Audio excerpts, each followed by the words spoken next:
It took one moment. My dad taught me resilience, and I said, I will never work for anyone again. I lost my dad, but it didn't break me. I took a really sour lemon and I made sweet lemonade from it. I didn't let anything break me. My dad's always around. I'm always like, Dad, what's up? Do I do this? Do I go for it? And I feel it in my body. It's weird. I definitely feel when it's a yes or a no, and I know it's from him. I teach my students, it's your struggle's your superpower. So I cannot do it without full love. That's how I do all my jobs. If I don't feel it 100%, if I don't feel you as a person, I'm not doing it. We were in the studio for a J Balvin music video, and there was literally a tablecloth. We had a model come on, and I was like, we're gonna have to make it from the tablecloth. There's no way. Ripped it off and made her maybe the illest outfit still to this day that I've ever done. They've called me and been like, we'll give you $40,000. No amount of money. Mm-hmm. No amount of money is worth my respect. I don't care. Yeah. You do have to celebrate some wins. You can't only beat yourself Otherwise, up. what are we doing? Exactly. What are we doing? What are we doing? I never think it's an egotistical. I'm just so proud of myself. I've never said that before, by the way.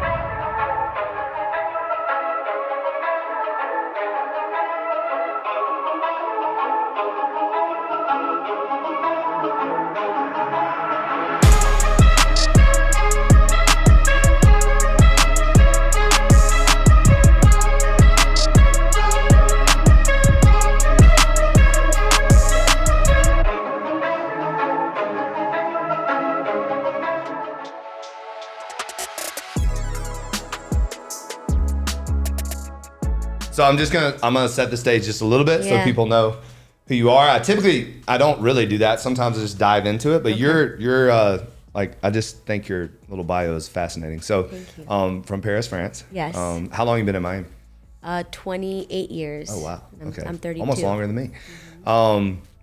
You're 31. Is that okay to say? But I'm 32. 32. Damn. All right. Well, you still look great, so it's all Thank good. you. You're still a baby.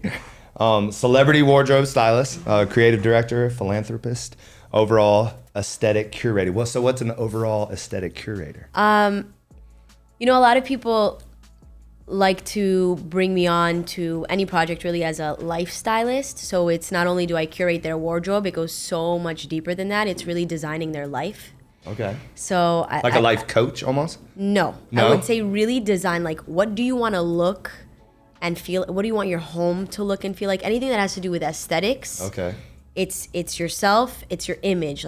Really, who do you want to be and what does that look like to you? So it's more visual, and then I bring it to life. I love that. That. And you own The Lab. Yes. A natural light photo and event studio. The deep love for branding, creative productions, wardrobe. And where is The Lab?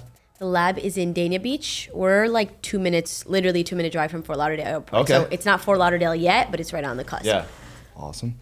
And the pool. The pool, yeah. An eclectically curated showroom of my personal archives for creative. So what's the pool? So the pool is many, many years of me gathering the most beautiful, unique wardrobe in one closet, things that I just can't get rid of. But last year I decided, it's all in just boxes and it's such a waste. These are pieces that you just can't find anywhere else. So I wanted to give it to other creatives to, allow them to use it for photo shoots, music videos, editorials. Even if somebody has a gala and they want to dress in something unique, this is the closet. So they rent it? They rent the pieces. Oh, that's really cool. Love that.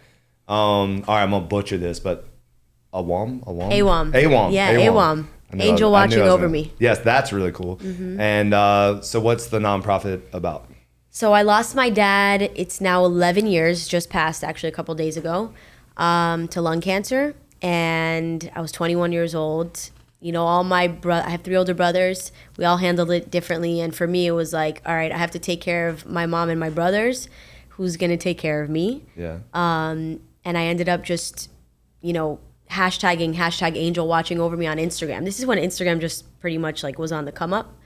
And people were like, oh my God, this is my hashtag Angel watching over me, and started telling me stories. And I'm like, hey, do you want to meet for coffee? I just needed guidance on how do I deal with this grief? Starbucks really started hating us after month 1 because it was just packed. Really? So once a week, packed, just people who lost somebody started showing up. And here we are 9 years later of support groups with a therapist on board and a family of just people who lost someone. That's really cool. Yeah. It's interesting how it kind of came organically, like. Totally. It was not forced at all. I mean, we grew into, now we're this like female empowerment. We built 3 girls club rooms in public schools to support girls in self-confidence. So it's turned into this like monster. A lot of women call it AWOM because like they change the word, So it's very playful. It's very fun. And it just all just happened to fall in my lap. And so, on Fridays, I'm Miss Sarah. Miss Sarah. Miss Sarah. The girls call me Miss Sarah. I always said, I'm just Sarah. I'm one of you guys. But they're like, nah, Miss Sarah, you Miss Sarah. Yeah. And do you find that it's still healing you in a way? So that's actually a really, really good question. I think in the last 2 years, I went through a lot of trials myself. I've always been this really super strong person. I lost my dad, but it didn't break me. I took a really sour lemon and I made sweet lemonade from it. Like, I didn't let anything break me, but being in a bad relationship, which I never thought, like, I was always the girl, like I always had a boyfriend, but like I'm flirtatious and this, I'm like, no man is ever going to take this down, but it can happen. You're with the wrong person and they take you down. And 2 years I was in this like, I'm not okay space where I had to be like, okay, who can I hand this off to right now that could just kind of like take care of my people? Like I don't have the heart or the mind. I got to do it for me. And it's taken a minute to get back. And here I am now in school number 4 starting on Monday. So I cannot do it without full love. Like that's how I do all my jobs. Like if I don't feel it 100%, if I don't feel you as a person, I'm not doing it. Right. So I have to be 100% there. And I told the school, I said, I'm your student right now. I'm still going to be your student. And after 8 years, you think people think you're going to come in with ego. Like, you know what you're taught. No, I'm your student. Yeah. I'm your student. I'm here to serve you. So I'm a student right now. That's where I'm at. And healing wise, like we're always healing and growing. And I think the biggest thing for me was Hashem, God for me is just like prayer and getting me out of that place that I was in. And then, helping guide me into this. And it's just asking my dad. My dad's always around. I'm always like, Dad, like, what's up? Do I do this? Do I go for it? And I feel it in my body. Like it's weird. I definitely feel like when it's a yes or a no, and I know it's from him. That's really cool. Yeah. Yeah, because I found that like whenever you're going through something tough, if you channel that energy into others and you help others, it comes back to you. 100%. So 100%. I'm sure you do that every day. You use Pinterest, right? Oh yeah. Yeah. So my wife got me into Pinterest. Okay. And basically, I've designed like all my gyms and all my apparel and stuff through Pinterest. Like, love that. It's like creating my Pinterest board, and I like laugh at myself because I'm like, design your life. Yeah, that's where I start. Yeah. Literally that. It's so cool. Mm-hmm. But I tell people all the time, like it's literally like a digital dream board. It's exactly what it is. It's a vision board. It's a vision board. Yeah. It's a vision board. It's literally creating what you want anything to look like. Yeah. Even like when I start to think about treatments for like the beverage company and stuff, I mean, it's really cool how you can type in like exactly what's in your head and things pop and then up. all of a sudden it pops up and you're like, that's what I was thinking. 100%. You like see it. It exists. And you're like, oh my gosh, that's it. Yeah. It's really cool. It's amazing. Yeah. It's a special place. One of the things that this was born out of was the fact that I trained thousands of professional athletes, created my own gym brand. So this is kind of was born out of the fitness or wellness industry. Okay. So a lot of times when we have guests, we want to just see like, how does fitness play a role in your daily routine and how does it help you maintain balance with your busy schedule? Wow. I mean, I think if I don't exercise, I am not the better version of myself. That's it. Like, wake up at 5:36. I'm in the gym 6:30 a.m. Personal trainer or Pilates class, if not twice a day if I can get it in. Yeah. It just makes me better, and of course you feel and look better, right? Like if you're consistent enough, but it's everything. Like I started with exercising. When I was 25, I had gained like 20 pounds, and I'm a little girl. I'm 5 feet tall. You can see 20 pounds on me, like I had never, my arms should not look like that. And I think it was like my ex at the time. He's like, you should just start hitting the gym. Like, not in a bad way, but like, just try it. And it changed my life. Like, it really changed my life. And little by little, exercising got me into, I guess, like the wellness industry of like, okay, eating habits. Like, what should I be eating? What's healthy for me? What's like that direction? But I mean, fitness and just moving my body. I mean, we're so blessed. I get to move my body. So do you find, because for me, almost I would say 90% of my ideas come right in the middle of a workout. Like it's like my brain is functioning so at a high level, like right in around like 40 minutes into it. Did the creative juices start flowing then, or is it later? You know what it is? I think, which is something now I'm starting to do, is going to the gym by myself without a trainer, because I'm always talking, or you don't get time to you, right? Yeah. But I do it at 5 a.m. by myself, and there's barely anybody in the gym. That's what I'm saying. I feel like I'm gonna try that. You know, like I went to the gym 2 days ago with just my headphones. I was like, oh my God, this actually feels amazing. Yeah. Like just your music. For me, it's music. Like I'll be in my car jamming to some old school R&B. Yeah. And that's where my juice. Wait, I'm so like, who's my God. Give me a little bit of a playlist. Oof, Jagged Edge. Okay. 112. Really? Oh, You're taking it to my era. How old are you? I'm 47. 47. So this is 90s. I'm like R&B. 60. Okay. No, I'll say okay. I'm 45. You're more like my age. Yeah. Yeah. I'm 40. Those are all like what we grew up to. Like so. that's my high school. Like that's my 3 older brothers. Yeah. My oldest brother's 43. Okay. So like I mean, Jagged Edge. That's my I know. sophomore year in high school. Like I went to the Jagged Edge Boys to Men concert. Stop it now. The boy. Yeah. Okay, Boys to Men. Yes. Now you're talking. Yeah. That's my people. But yeah, that for me is, I don't know, that's my place. And then country. I just got into country, like Chris Stapleton. My goodness, that's my next client. I don't care what anyone says. I'm getting to him somehow. Yep. What about Zach Bryan? Love. He's What's the other guy that's most amazing. Feathered Indians? You know the song Feathered Indians? Tyler Childress. Oof, that's my Jelly jam. Roll. No, so many. Yeah. So many good ones. Yeah. I'm like, it's funny. My brother moved to the country. Okay. And my nephews now speak like full country boys. Like, hey, Sarah, what's going on? And I'm like, what? Yeah. Like, you guys are French Colombian kids. Like, where, you know? And they got me into country music. And I just love it. Buy Dirt. You know the song Buy Dirt? Yeah. That's their favorite song. So we just like jam. Larry Fleet. Nope. You gotta check out Larry Fleet. Yeah. Like, remind me. Lady, you gotta remind me that one. Larry Fleet. Unbelievable. I mean, we could spend the whole time talking about. I'll tell you what. I love that you know who I'm talking about. Though. Of course, like Jagged Edge. No one. Like I'm engaged to someone 4 Jagged years younger. Edge is like in my phone right now. God. Like my wife and I will jam out, and she'll be like, "You can't sing like them. Stop." Like, That's good. Chris, it's really incredible. Go to next time you're in Nashville. Go to the Country Hall of Fame. Okay. Is that? Yeah, I think it's Country Hall of Fame. Okay. And I mean, for a man that's still alive, he has the biggest exhibit of his accomplishments, and he's still alive. He's unreal, like, and he's still young. And he's still young. How old but is you he? would be blown away. I don't know how old he is, but he's like singing with Dua Lipa right now. Like no, he's killing it. Did you see that dress she had on? I did not see that dress.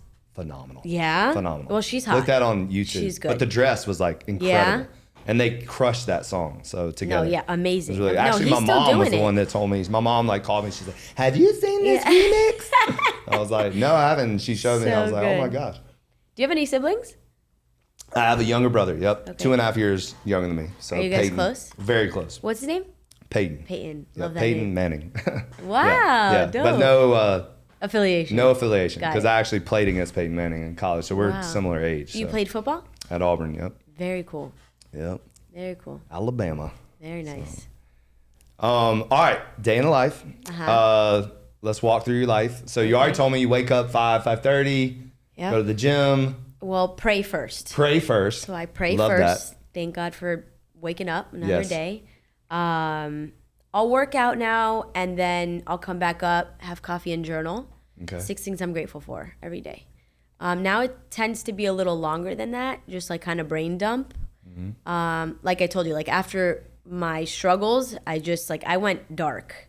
Like I never thought I could go there, but like I take my time now. Like it was like I don't know. I guess I like to call like I'm a hustler. Like I hustle, like whatever I got to do to, whatever it takes. Yeah. You know what I mean? Yeah, Whether yeah. it's making money or making people feel good, it's one or the other. Right. And yeah, that's how I go about my day. Every day is different. I could literally get a call right now that we have a music video tonight, and I will be there with the best wardrobe you could find. Like, that's my day in the life. So, we talked about a team before, and I asked you, do you love your team? It's the hardest thing I've ever had to find is a team that will stick. Yeah. It's a lifestyle. It's really, really, but I'm a hustler. I get it done. You know what I mean? So that's a day in the life always looks different. I always make time for family though.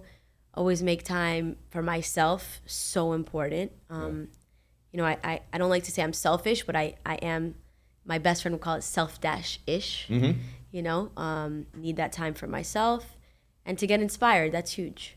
Getting inspired every day. Do you physically write down?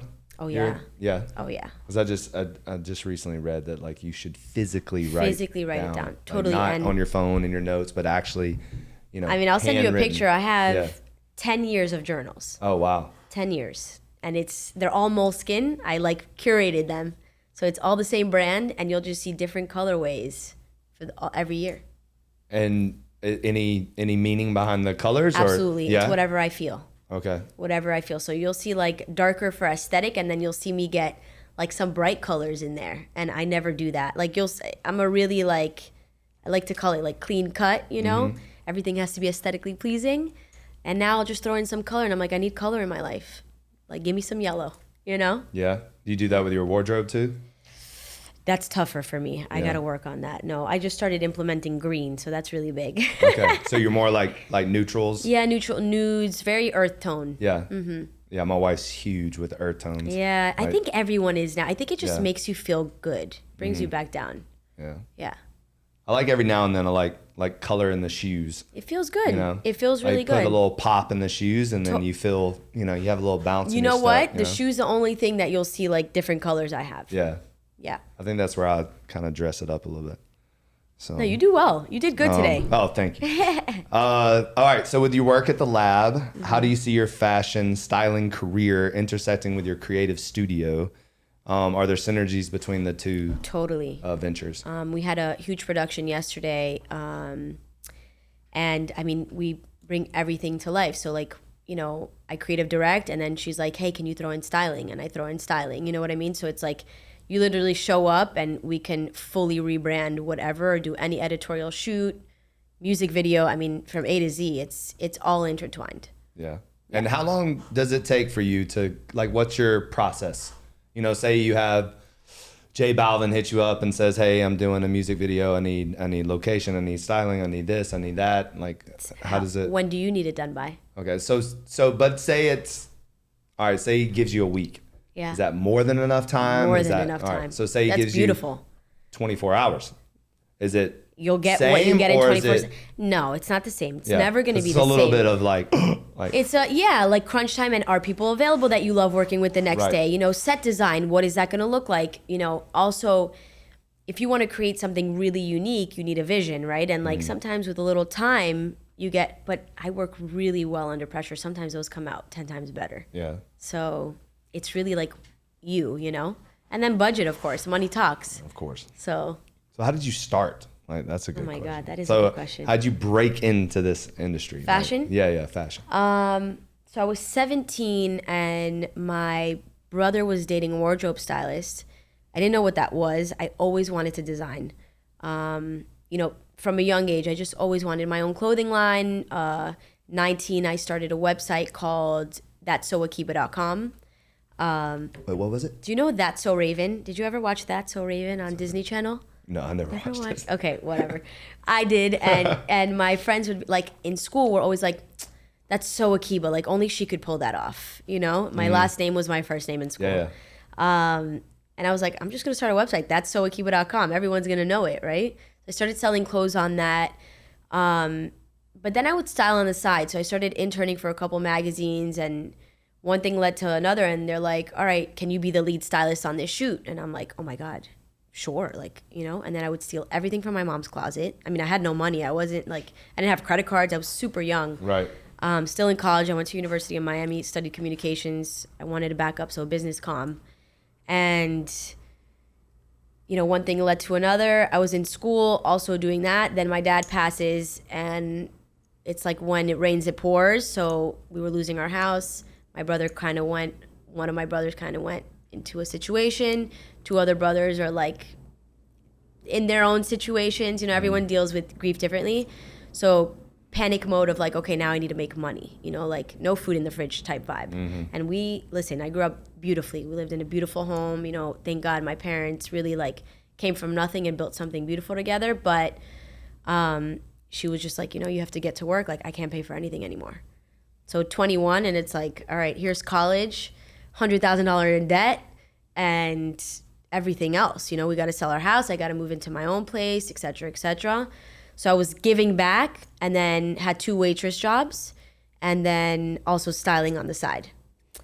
And, you know, it took one moment. So I was waitressing at a place, I won't say the name, I almost said the name, that'd be messed up.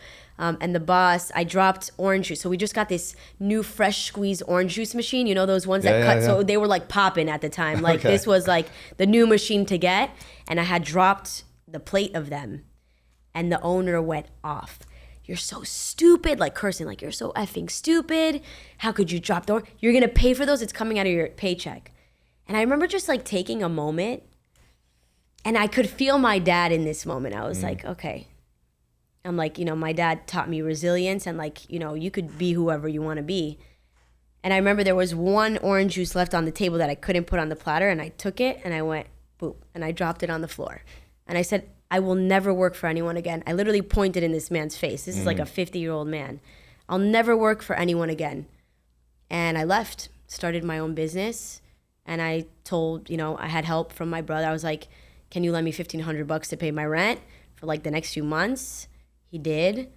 And, you know, a couple cans and would eat those for a little while and then started my own business. And I was like, all right, this is it. Like, this is what I want to do. So helping people, styling, and then the lab just little by little, and then, you know, started selling merch. I was just trying to figure out like what would pick up, and I'd make like a couple dollars here, a couple dollars, and then it took one client, Jay Cortez, and blew me up. Yeah. So how long before you got the big client? So I would get like big gigs, like, you know, Lil Uzi Vert's team called me. Okay. So I had them for 3 days. And I'd get that gig, and then for like 6 months, nothing. Like, this is something like, you know, in the game, like you never know what you're gonna get. You don't know if tomorrow you're gonna get a call. You don't know for 6 months if nobody wants you. Right. You're still a freelancer. So you're almost like an artist. You are, yeah. To a certain extent. Totally. Unless you're like doing the work. Now we have social media, so there's plenty of different opportunities you can take if you choose to. And I would say from 21 to 25 was like just getting my foot in the door. I don't know if you know who Yes Jules is. Oh yeah. Okay, so Jules was like my first client. The only reason I know is because of Kanye. Yeah. So Jules, like, she was my foot in the door, honestly. Okay. You know, and she put me in all the right rooms, and she would like really like just hype me up and be like, "This is Sarah Akiba. She's the best wardrobe stylist." Like, I was working for free for her, and she would fly me out with Travis Scott. She would do this. So it was just about networking and making a name for myself. And I think what really made it or break it for me is that I never slept with anyone in the industry. And I think that's Smart. really, really big for a woman in my industry to say, I never flirted with anyone and I never slept with anyone. And that's why I have the respect I have today, and that's why I get called back. Right. 100%. Yeah. Never personal. Some clients will say, you never come out with us. And I'm like, no, but I love you, you know? Right. But I won't. It's just a line. Say no I don't to the cross. Diddy parties. I get it. Absolutely. Thank God, right? Yeah, right. But yeah, I think so from the time, sorry, I went off topic, but I think 21 to 25, networking, 25, ended up in the Latin industry because of Jose. I'll always shout him out. He's the owner of Film Heads, best director that I've ever worked with in my entire life, who put me in the right rooms too. And I think it all stemmed from respect for one another and loving my work and creativeness. Like, we sometimes had no budget where like, we were in the studio for a J Balvin music video, and there was literally like a tablecloth. We had a model come on, and I was like, we're gonna have to make it from the tablecloth. Like, there's no way. Ripped it off and made her maybe the illest outfit still to this day that I've ever done. Yeah, I gotta see this.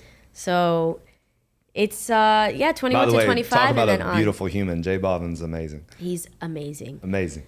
You know, the Latin industry, I always say, like, the urban industry was the worst industry I've ever worked with. Never afraid to say it. I've never been so disrespected in my entire life because they think I'm white. I'm actually Moroccan Jew. And there is that. It's very real. And the Latin industry, the way that they say a la orden, it's like, I'm at your service. But, like, really, I'm at your service. Like, I'm here for...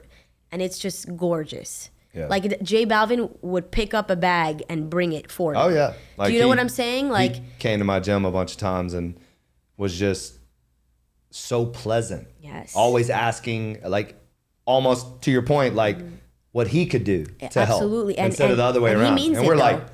you're J Balvin. Yeah, like, but he means it. You know, and this is at like 4 a.m. Yes. You know? It's amazing. So, it's amazing. I'm really, really blessed to have gotten to meet people like that. And you know, Ed Sheeran, another client like that. Like, he'd be like, Sarah, what do you think of this song? And I'm like, you're Ed Sheeran. Who cares what I think of this song?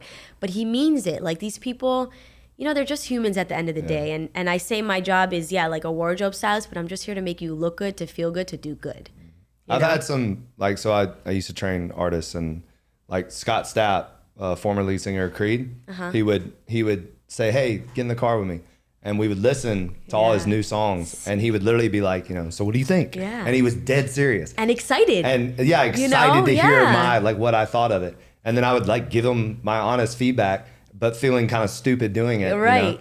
You know? And then he would literally take it and then like go in the studio and like make little changes and stuff. It's amazing. And then Danger and Rico Love are 2 close friends of mine. Amazing. And they're great. They're also like, I would say they represent the urban side in a very respectful way. Like, amazing. 2 completely I probably just had a really bad experience. No, of course. And, like, and you're not wrong. And like with like 6 or 7, it's not just one. That was the thing. It was 6, 7 times. And I'm like, they've called me and been like, we'll give you $40,000 for 1 day shoot. And I'm like, no amount of money. No amount of money is worth my respect. I don't care. Yeah. You know, like, I just think that's so huge. Well, when I was down here in the early 2000s, I saw it in the video girls. Like, oh yeah, but I think it's because other women, I don't think it's their fault to the artists. I think also a lot of women allow this. And that doesn't help. It doesn't help. I think and there's really also a narrative that you have to do it to be successful. Like, there's this Maybe I just have a stronger personality. I've never felt that. Yes. So, I think, again, it doesn't affect everybody the same. Right. Everybody's different. But I think that a lot of vulnerable women, young, think that, this is how you get to the top. I have to do it. That's right. No, totally makes sense. Totally makes sense. I mean, you're seeing a lot of that play out even on social media, that women are thinking like the only way I can show your body and make money. Show my body, show my body, show my body, show my body. When they're missing out on 100%. I mean, listen, I think about it. I'm like, else. OnlyFans, like, these girls are making $1 million a month. Is this true? It's wild. Like, it's weird. But sometimes I think, I'm like, am I doing something wrong here? You know what I mean? But listen, whatever. Yeah, I asked my wife, I was like, you know, well, maybe we should just massage your feet, you know, like. What do you mean? All the time, like, I have cute toes. I could do this. Like, supposedly, like, the number one OnlyFans account is a toe, is like, yeah, there you go. What's that movie? Don't Be a Menace in the South Side. What, you know I know what you're talking with the ketchup on the toes? Yes, like, so listen. bizarre. No, our world is so crazy. I had a real estate agent show me, like, she was selling like a ton of houses, and she was showing me who was buying the house, and they have to get like tax returns and stuff, and it was all OnlyFans, and the amount of money it was mind-boggling. Like, and here's what I say: this is the sad part. Who are these losers that are actually paying for this? Because that to me, it's true. Like, I don't knock the people doing it. Right. Like, they're actually, I mean, they're making money. Listen, millions of dollars. Like, do but what you who gotta are these do. Losers? Paying the thing. Paying it. That's true. Because that's what's so, and what it is a bunch of, beta men. You think so? I think it is. It's just a bunch of losers. So, I don't know anyone who actually has OnlyFans on their phone. Who has that time to sit around and watch, basically porn all day long, and you're paying for it? It's bizarre. It's just bizarre. So weird. I always thought, what if you kind of used OnlyFans and, like, let's say you're doing like a get ready with me and you want to see my full outfit and me to tell you who it is. Would people pay for that? Yes. So I was I was literally about to just say that there's jiu-jitsu coaches on OnlyFans. Who will use their techniques. OnlyFans is not just for like porn. Oh, it's not. You know? Okay. It's actually a legitimate site for boxing trainers. There's personal trainers on there. There's like. Do they make money? And they supposedly make money. Again. See, supposedly doesn't sell me yet. No, it doesn't. Like, should I get on OnlyFans and show my outfit? Like, do people actually care? Oh, I can't. There's no way a part of me could be like, yo, I'm on OnlyFans. Check me out. Yeah. I just couldn't do it. No, it has a bad rep now. Yeah, I don't know. And I feel like you could make money doing it off of like Instagram, Twitter, totally, YouTube. I need to make more money. So, well, we can talk about that. We can get you going. Love that. You should be. I mean, with your skill set, you should be. I know. I think it's. And again, I don't know what. I'm sure you're doing great. I do. Listen, I live. Thank God. I'm blessed. And I saw your Tesla truck. I'm so blessed. Yeah, I'm so blessed. Yeah, I got the Cybertruck. I'm super proud. And you know, I love. I never think it's like an egotistical. I'm just so fucking proud of myself. Like, I'm a 32-year-old girl who lost the backbone of her family, and we're all coming up. Like, I talk about it with my brothers, and they're like, damn, but you're on the same level as us. And that's pretty fucking cool. Like, it is cool. With my older brothers that I look up to, like, they're all so amazing. Are they all here? One in North Carolina and 2 here. What part of North Carolina?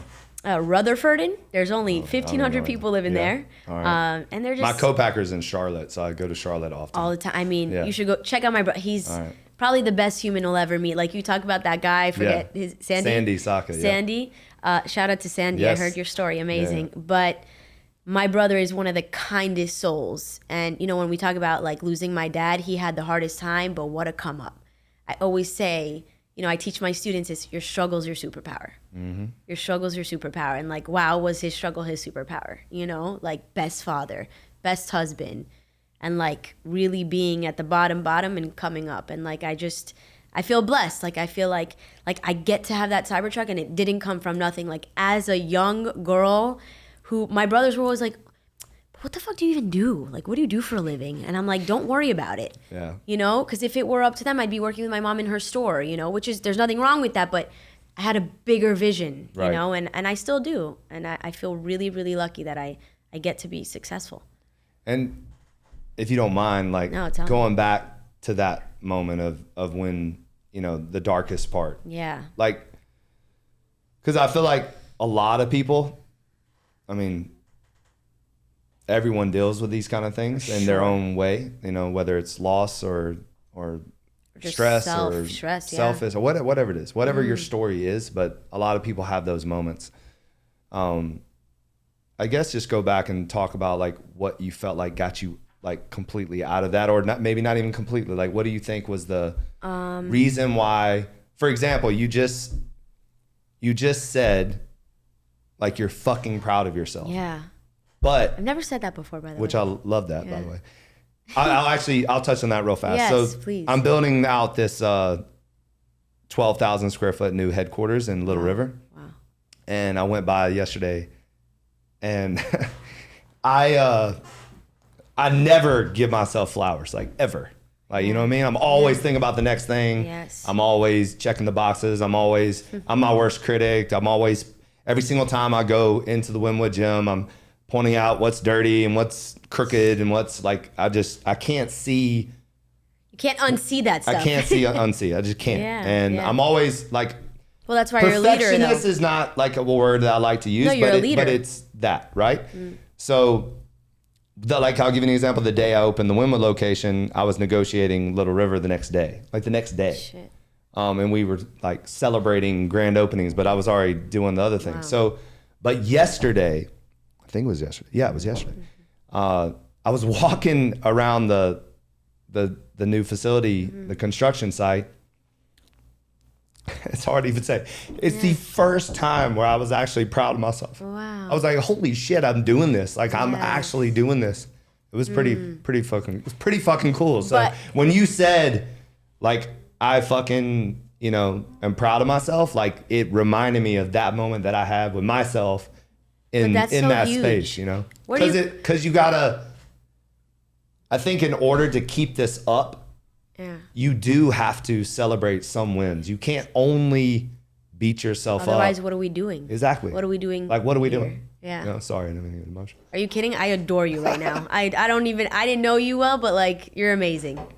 You're amazing. I now mean, say what Israel Adesanya said in his press conference. He cried and everybody was making fun of him, and he literally said, "I can cry and whoop your ass at the same time." Love that and shit. I love that because that's that. like true. Like there's some bullshit narrative that men can't show emotion, and it's a crock of shit. Like it's.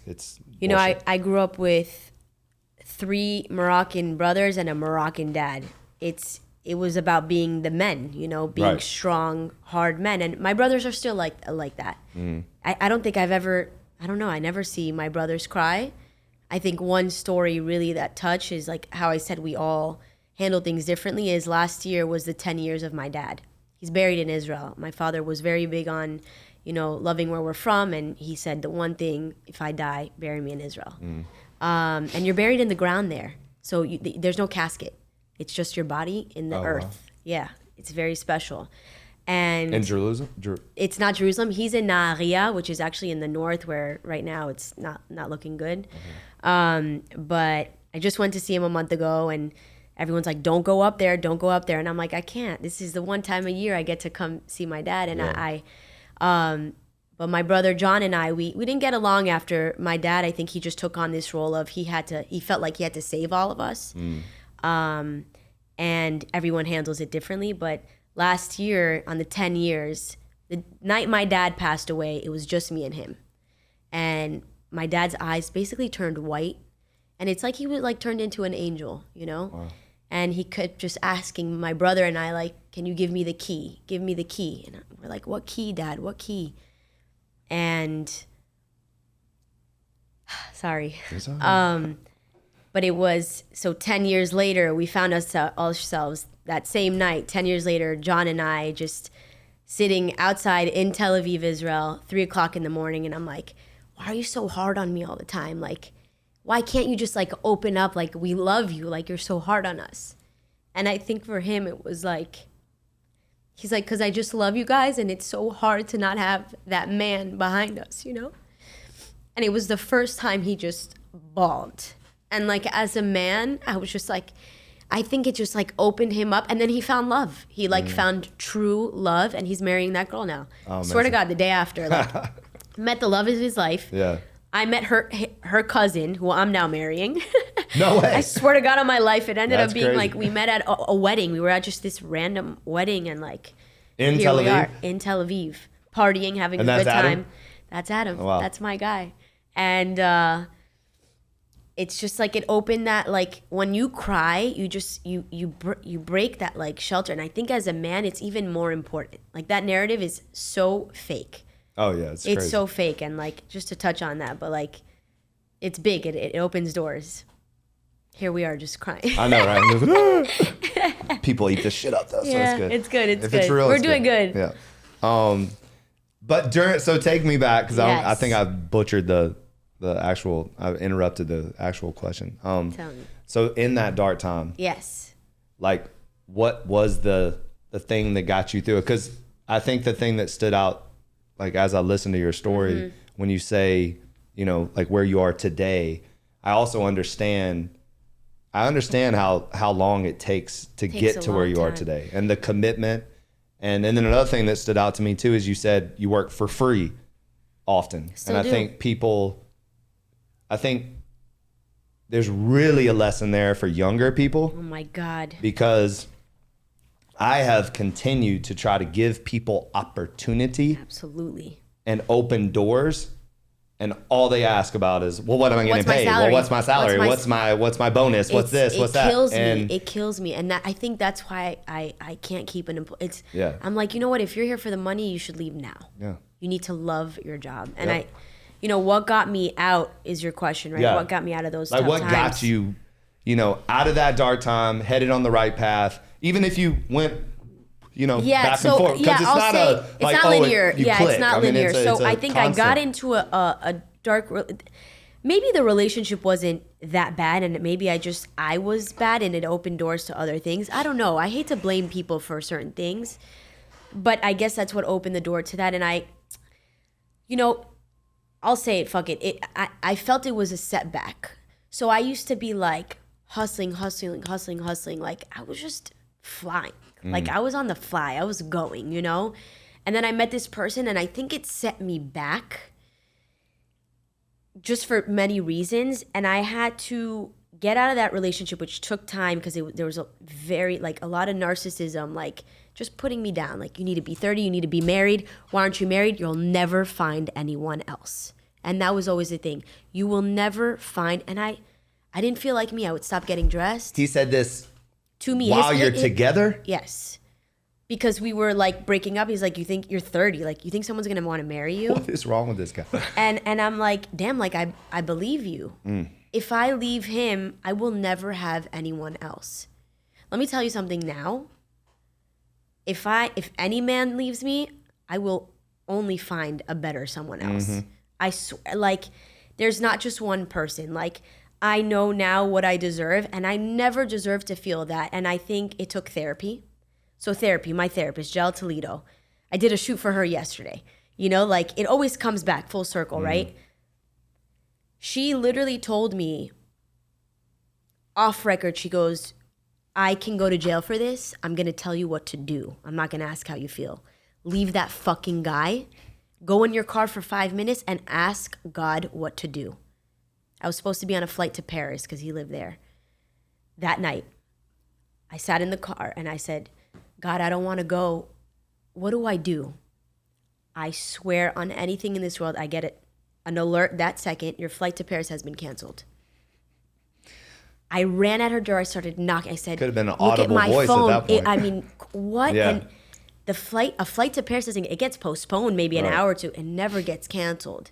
I called. I ended that relationship, and it took time. I had an abortion. I don't know if that had a lot to do with like hormones. I fell in a bad state. I went to temple by myself. I was in a place where I would look out the balcony and say, I think I'm done here. Like, I think that's just where I'm at. Like, I can't believe this is me, but like, I think I'm done. I can't do that. Like, but I knew it wasn't me. It like wasn't me talking to myself. Like, it was like an external factor telling me like, I don't know, just like, I don't know. And I went to temple, and on that night, the rabbi decides to speak on suicide.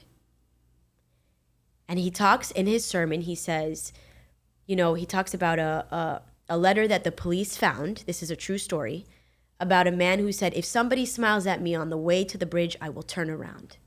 He never made it back. And I said, this is God smiling at me. Like, I am meant to be here. So like, God, I keep saying like, God, whatever you believe in, universe, whatever, and people. You know, my family, they don't believe in therapy. They don't believe in this, that, whatever. I'm the crazy woo-woo wellness, like feel good, whatever, do good.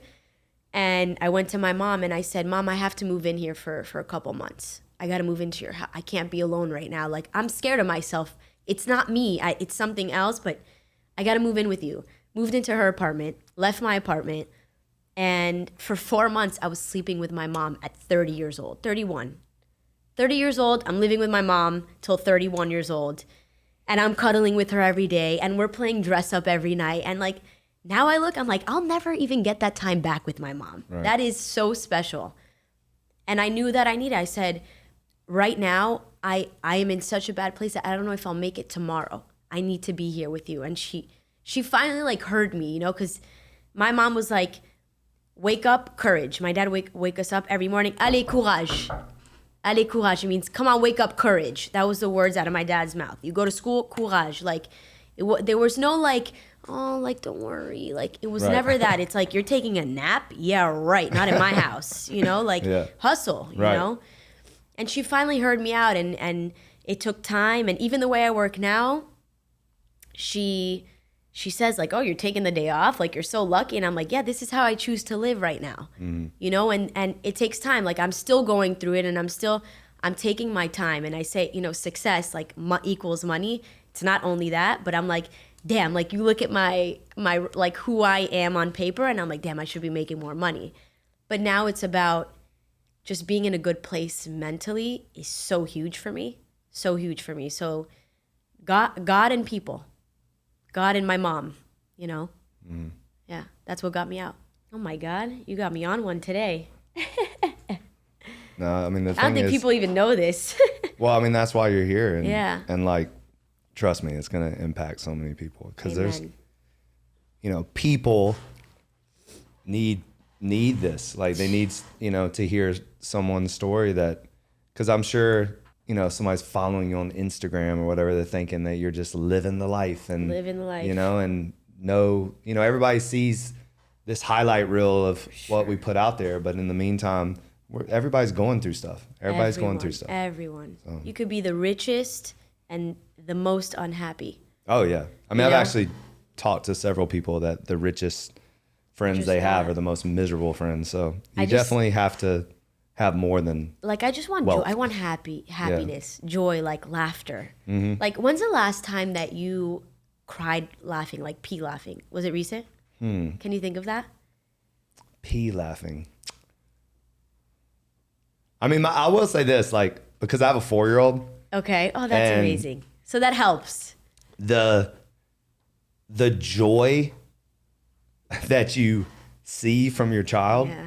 Like you're talking about somebody that wakes up happy, goes to school happy. Yes. I pick him up, he's happy. Like he's the most joyful creature on earth. Like you can't be unhappy around that. How can you be around that and not just be happy, smiling and just full of joy yourself, right? So he is just makes my life joyful. Yes. So and then my wife is undercover comic. She's I feel like you would marry someone like that. You know that? But she doesn't even realize how funny, and she thinks that I don't think she's funny. That's one of those things. But her laugh is funny. Yeah. Her she does funny. Sometimes I don't even let her know that I'm dying out laughing on the inside, or a little that. So you feel that. You feel that tickle of laughter. Yeah. I think that is so huge, and right now in my life I want to be around people that I can laugh with. Yeah. Like that old school, being in the kitchen with your friends in high school, just peeing laughing. Right. I think my mom is the only person that makes me laugh like that now. And Adam does weird shit. So I'm like, all right, what are you doing there? And I just end up cracking up. But it's that. That's what I look for now in life is laughter. Well, for me, I describe it as it's not just laughter for me. It's authenticity. Oh, so big. So being around people that can just be truly who they are, which means goofy, annoyed, mad, just being exactly who they need to be. You. So true. And because then it allows you to be who you want to be, who you're supposed to be. Do you have people like that in your life? My family for sure. My family. It ends up being your family. Yeah. My family, we make fun of each other. Yes, we know our, we call it our shit. Yeah. We know our stuff that's not what we're not good. Correct, we wouldn't want to. Am I saying you're that right? real. You're real. Yeah, you're just real with them, and they know you. When we're pissed off. We know we're and we don't even know why. And we're acting like an asshole for no reason. But then because it's your family, you get to. Yeah, exactly. Yeah. So, my mom's hilarious. My dad's great. My brother is hilarious. Awesome. But in a way though that other people wouldn't understand. Yeah. So. So you have. And then they have 3 kids. So family wise, yes. Yes. But friends wise, I think that's what I would say. Friendship wise. Not so much. Yeah. I would say when you're in the position that I'm in, friendship is hard. It's hard, yeah. Because people don't understand my drive. They don't understand that I want deeper conversations, that I want to constantly improve, and I don't want to be. Why is this damn podcast so emotional? Because it's me. Yeah, I know. You bring it out on me. I don't want them to speak to the old me. Yeah. Who's that? Who's the old me? Yeah. I mean, it's the man I was yesterday. Right. You know what I mean? If you're living a life of you want to be the better version of yourself each and every day, then you're constantly becoming. You're not who you are, you're who you're becoming. So I might be completely different from a book I read yesterday. I might be completely different because of a song I heard. I might be completely different from a stranger I met that influenced me a certain way. Like, allow me to still grow. So do you think people can change? 1,000%. Me too. 1,000%. A lot of people say no, and I don't agree. If they want to. Correct. But that's the difference. Correct. People can't change if they don't want to change. Correct. They have to actually Do put the in work. effort. Yes. And that's I think that's why people are like, people never change, is because, people don't change that don't want to change. That's right. And and I will say this, like, not very many people change. That's right. Most people they find out who they are around 28? Yeah. And then they're that person. And then this is what I found, is that if they see just a little bit of success, then they stay in that space. Like, I'm married, I have a kid, I have a good job, and life is good. This is my fear of getting married. And it's like, you need someone with you, and hopefully, Adam's that for you, is that it's growth. It's growth not mind. okay. Like, my wife is 13 years younger than me, and I know for a fact that who she is today, she's going to be a completely different woman in 5 years. I'm excited for that. Yes. It's like that's what keeps it sexy, right? Because then it's like, I get to essentially, I'm marrying another version of her. Wow, and then vice versa. Like, if I was the same kind of like hot-headed man that she met in early, then she wouldn't still be in love with me. Right. Because if she's not seeing growth in me as becoming a father, becoming, having more employees, more responsibilities, and seeing that growth, then why would she stay with me? So it's like, true. I think that's what happens in relationship. And then too, if you're living for the other person instead of like with the other person. So like, if their happiness is your happiness and vice versa. Do you think that's good? If I they're think happy? it's bad. Oh, me too. Okay. Like, good. if you're living, Should have like, your if own. my wife's life is dependent on You. if I'm happy, like, if she's happy, then it's a disaster. It's a disaster. Because you can't, like, we're both human. Totally. Like, you can't But hold what somebody inspires that you though? Like, what inspires you to be a better version of yourself every single day? Like, what gives you that drive? Because I think that's where people get stuck often, is like, it's where I'm stuck right now, is like purpose, right? Like, you wake up in the morning, and honestly, like, what is that thing that you think it's just embedded in you? Or do you think, or is there something in you that's just like, I got to keep going because of this? So I don't get inspired that much. Okay. Like, or I don't get motivated that much. Really? For me. Then how do you open a 12,000 square foot? Yeah. So for me, it's I do believe it's inside of me. I do believe it's God given. Yes. I have felt this way since I was like, probably the first time I felt it was like probably like 12 or 13. Really? Yeah. Like, I felt like I was meant for something great. Yes. And so for me, the motivation or whatever, the thing is, like, when I wake up with like a panic that I haven't done anything. Wow. So then I spend the day trying to do something great. Whether it's in conversation, whether it's in taking my son to school. Like, how can I make, like, when I get to take my son to school, and I'm like, how can I make this memorable? Like, right? Like, how can we make this, like, this 11-minute drive special? Wow. Like, and then if I meet someone new, how can I leave them better than I found them? Absolutely. Like, little stuff like, and again, I'm no saint by any means, and I don't execute this all the time, but it is in my mind. It's in your mind. You're conscious of it. To try.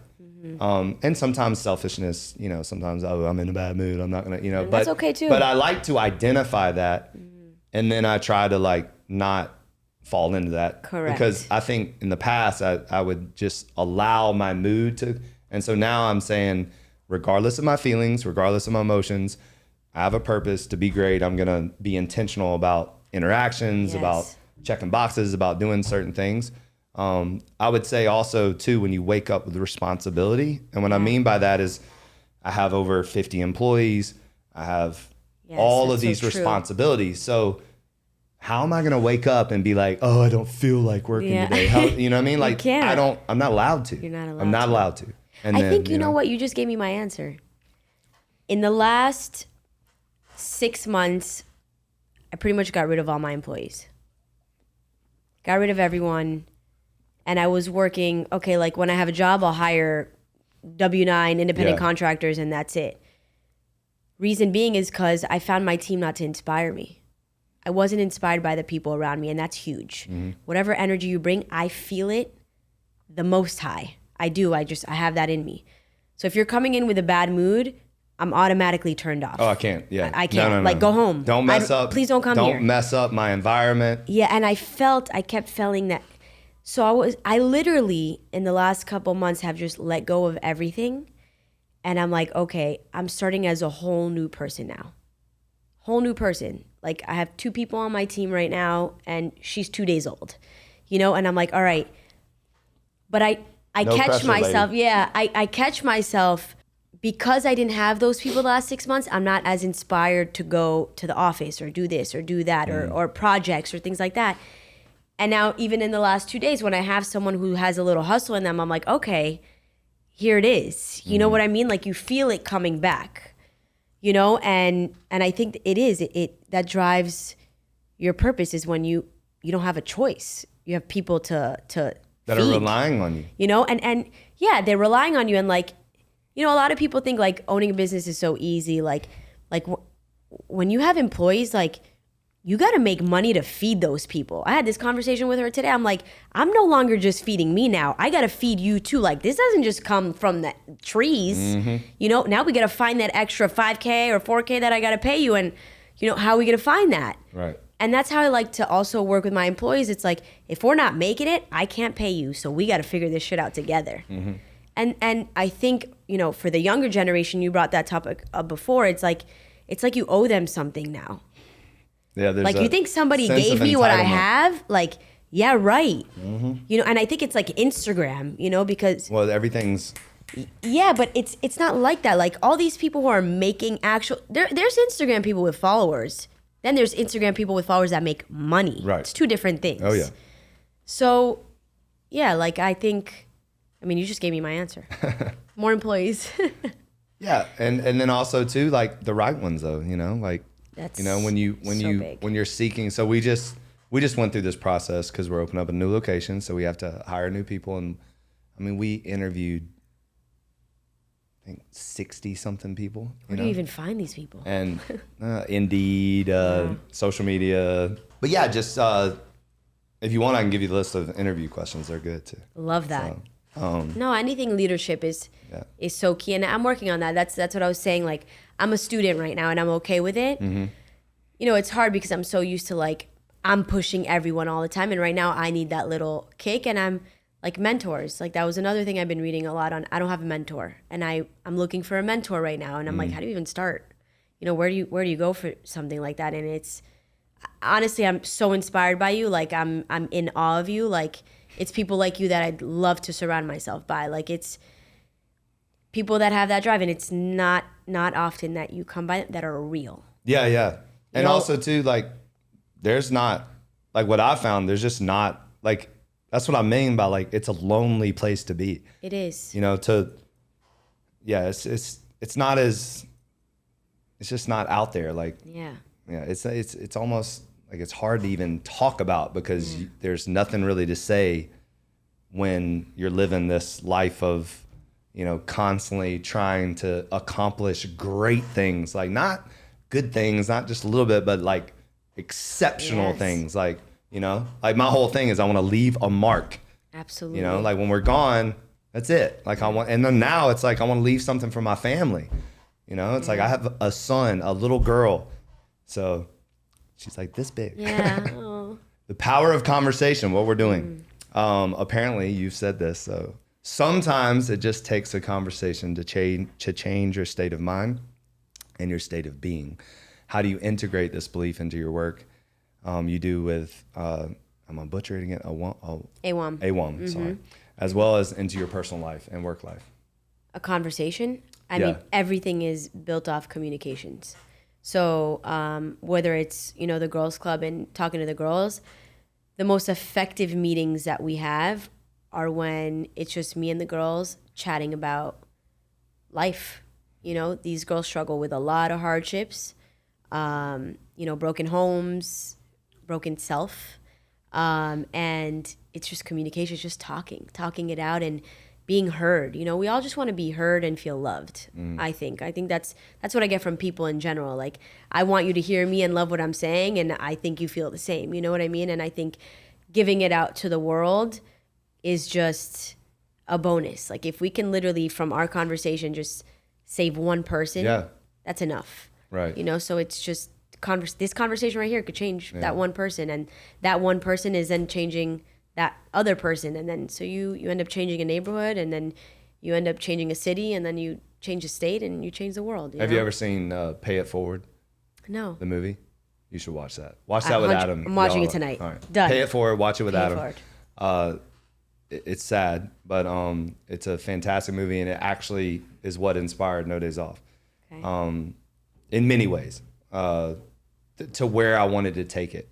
But it's the power of just exactly what you just said, is that if you can change just one person, and then they change another person. In the context of the movie, it was 3 people. So you had to pay it forward to 3 people. I think I'm saying this right. Mm-hmm. And then those 3 people, and then those 3 people, and then you see how the domino effect happens. And that's what I always tell my staff too, is that you absolutely never know what that one conversation might turn into.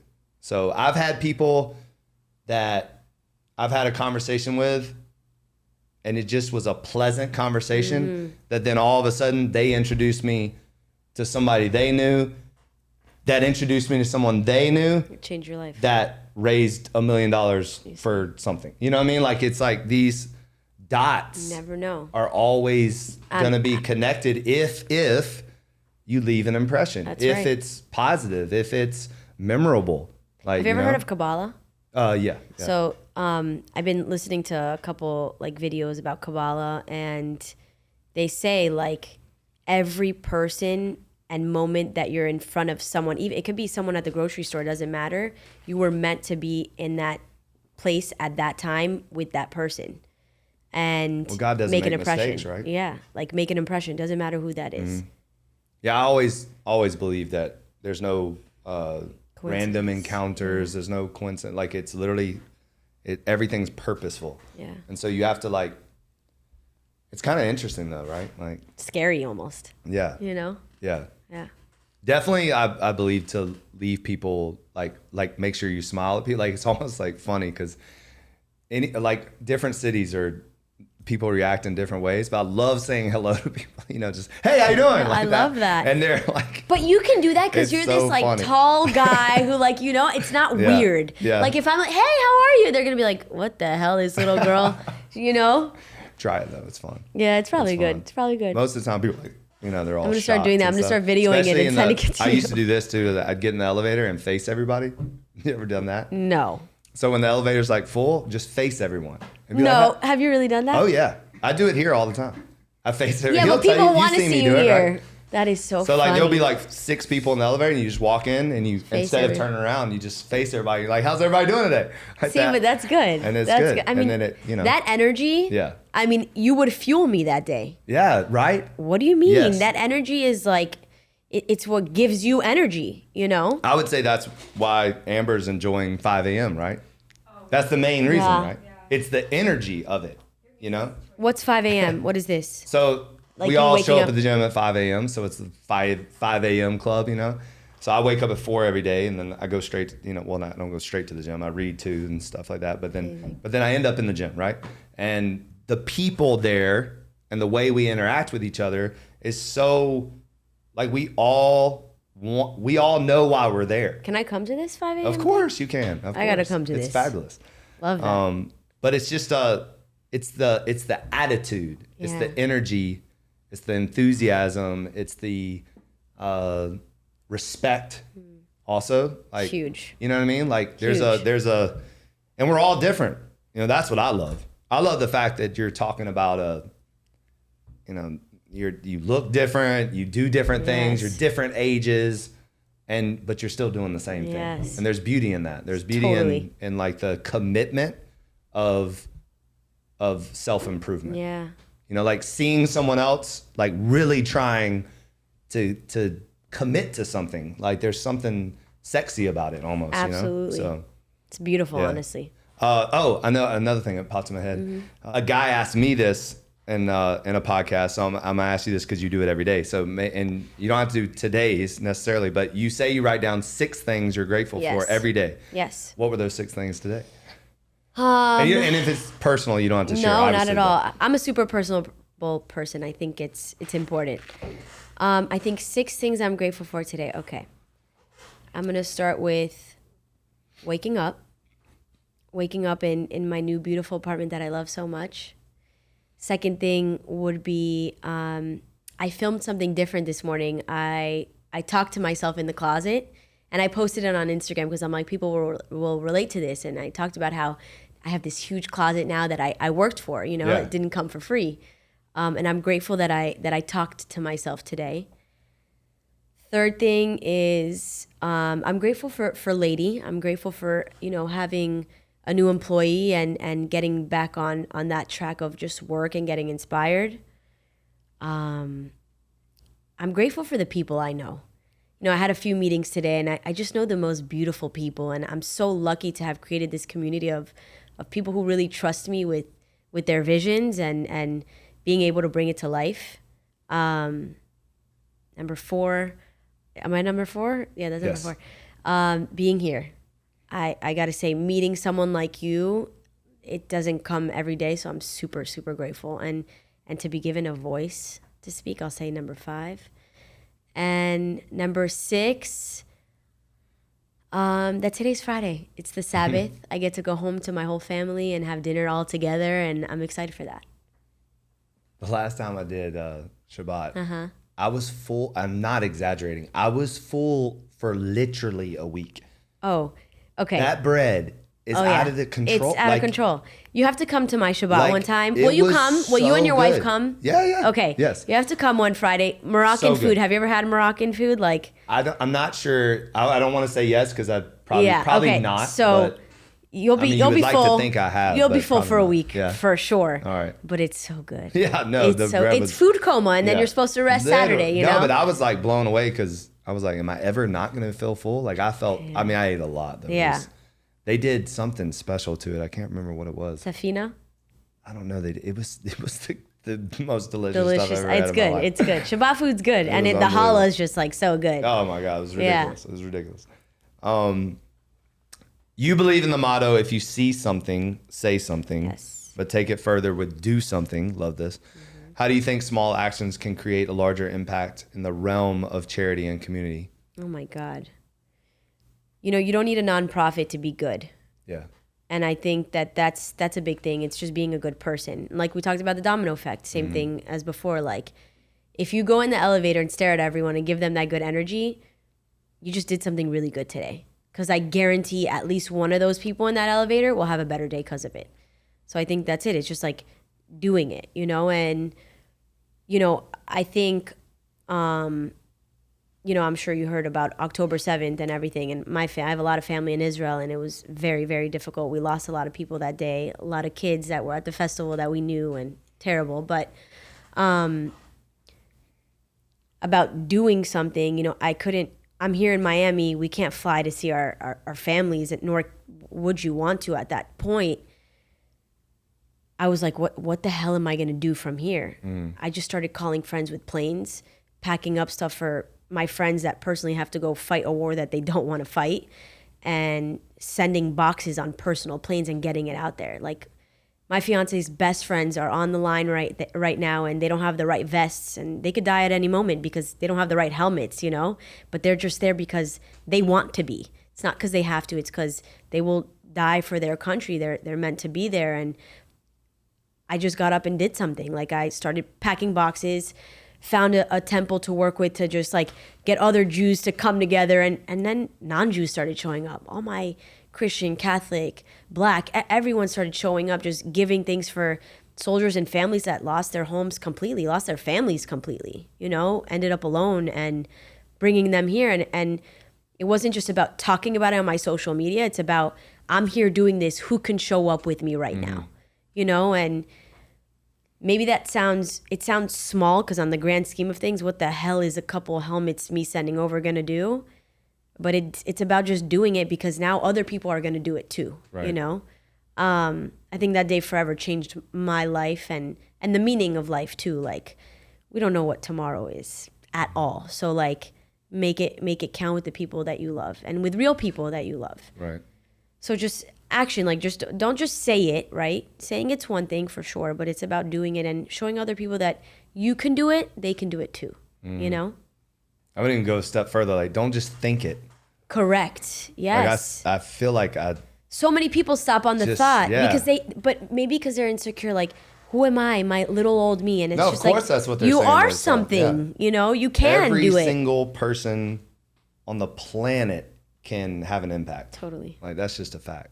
So, what advice do you have for women who are striving to fulfill their potential? How have you turned your pain into purpose? And I know you've touched on that some today, but, or your struggle as your superpower. So, but I would say the main one is like, let's just mic drop. What advice do you have for women who are striving to fulfill their potential? I'll say, drop your ego and drop your excuses. For sure, like, because, you know, one woman might think, oh, I look good, so that's going to be enough for me. That's your ego talking, you know? And we talked a lot about, you know, not working for free or all that stuff. Like, that's also dropping your ego and your excuses. Oh, because I have to be paid more. No, it's absolutely not that. And it'll go back to your struggle as your superpower. Make your struggle your superpower. You know, like, use that, whatever you're using as an excuse, because your struggle's your excuse. It can be if you choose it to be, or it could be your superpower if you choose it to be.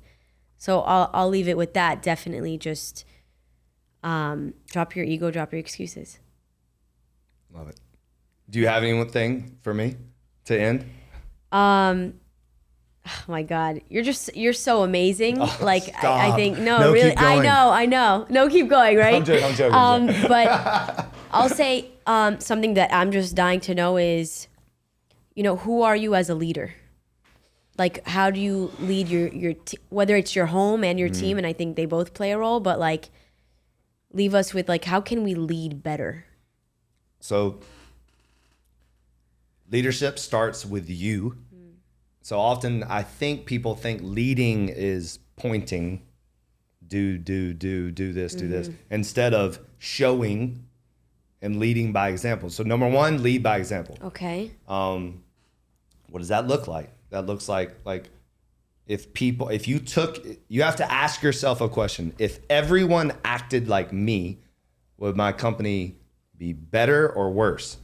So as the leader, I have to operate and act in a different level than those that are watching me. So, you know, what am I pouring into myself? What am I reading? What am I watching? What am I doing? Like, what do I look like? Like, what do I wear? What do I, like, my appearance? Like, everything matters.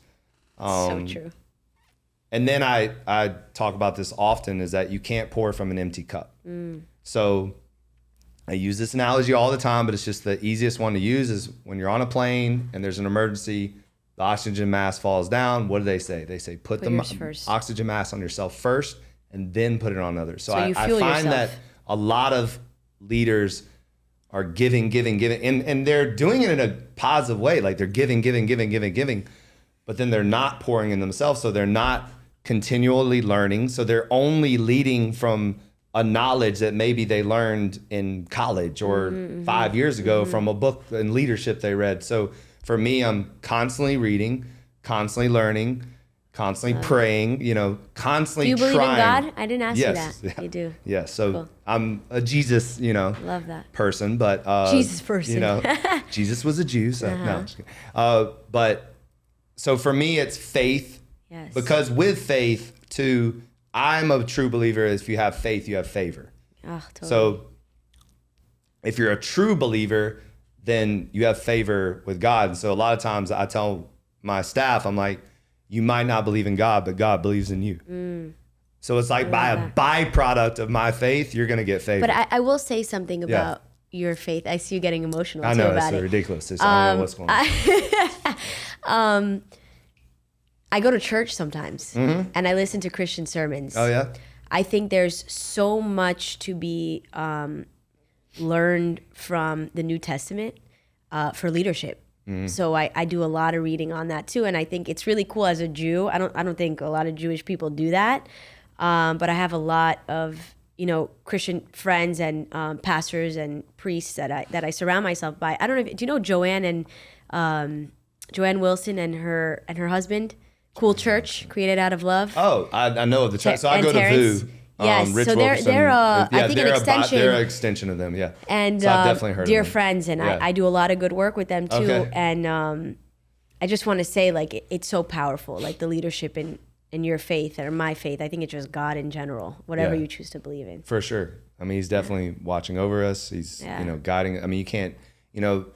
I did this podcast with this guy that does like DMT retreats, and he was talking about how like people feel like this, some kind of supernatural thing. And I was telling him, well, like, I already feel that, like without drugs, like I have like crazy intuition. Like I see things before they happen, like, and stuff like that. So I'm like, I don't feel need the same way. I don't need drugs for that. Same. But yeah. And then I would also say too, like in leadership, one thing that I've like recently adapted is allowing the people that I'm leading to giving them more, like letting them lead. So not being too much of a controlling leader when you get to a certain level, because if a true leader develops more leaders. That's right. So I can't be the only leader. So I feel like recently I've done a good job, or trying to do a good job of developing more leaders. Love that. And I have a tremendous group of people, my brother being one of them, his wife being one of them, Legend and Winwood. And I don't want to start naming names, because then if I don't name everybody, they'll get annoyed with me. But there is the company is operating at a higher level now because of that. Because I've stopped trying to like control, because I'm definitely a little bit of a control freak. Yeah. And because if you try to control everything, especially when you get to a certain level, then it's gonna come crumbling down. Like you can't. There's no way to control 7 locations and all this stuff like by yourself. You can't. So I think that too is like, because you're gonna fall into that. Like you're gonna. You should eventually, with your skill set and everything you have going on, you should have at least 3 people that are an extension of you. I would love that. That are like literally like they are a byproduct of what you poured into them. 100%. Yes. Like they're living their life because of what you taught them of how to live, and they know that. They're grateful for that. And so it's not like and trust me, I mean, you will get the times where you'll probably have 6 of those people and then only 3 of them stay with you. And then you'll have the other 3 that think they did it all by themselves and then they leave you. That's right. But that's also, I will say this, everyone that's ever left me, I would never like go back and not change what I did. Correct. You know what I mean? Like I still did the right thing. Yeah, like, even though they left me, even though they act like they did it all by themselves and take all the credit or whatever, I still look at those moments. I'm like, I would have done the same thing. Did that hurt you when people left you, like employees like that? God, those are my biggest heartbreaks, I feel like. I've had like, I mean, you've already seen me cry today, but I mean, I've had like the shower cries, where you're like in the, that over like employees leaving me. Yeah, me too. Like, cause I've had employees for decades and then they just leave. It hurts. And they don't say why either. That's the crazy thing. That's the crazy thing. Is they do not and you pour all this stuff into them. And then you're like, what? And then of course you do what any human does, is you beat yourself up. Yeah. what did I do wrong? You know, Correct. what did I say? If I would have done this, but then it always does though. I always come back around with, wait a minute, I didn't do shit. Like it wasn't me, you know, like it's them. And then you have to come to, it was actually Legend's wife and I were dying out laughing this morning, is that I'm a Cancer and she's a Cancer too. And we're like, boy, we can hold grudges. Like, Oh yeah. Like we're so petty sometimes. Yeah. So we were laughing at that earlier. That's great. Yeah. Okay. So, all right, we can keep talking like for probably forever. 3 hours. So we'll anyway, drop it. thank you for having me. No, thank you for doing this. Thank you. You were Thank awesome. you.